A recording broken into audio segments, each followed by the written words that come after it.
Here's the Chevy Silverado heavy duty 2500 body style 2007 to 2013.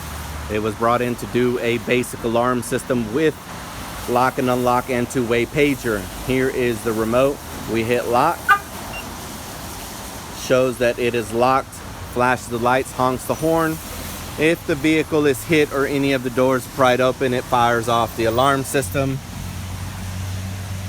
And once I open up the door, the remote will start to beep, and down here it'll flash the door, letting us know that I opened it up.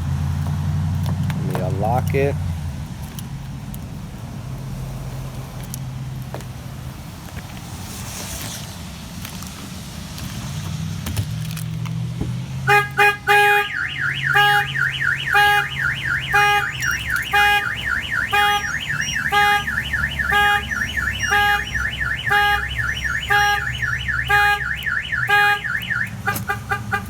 So there, the alarm system lets us know that the door's been opened.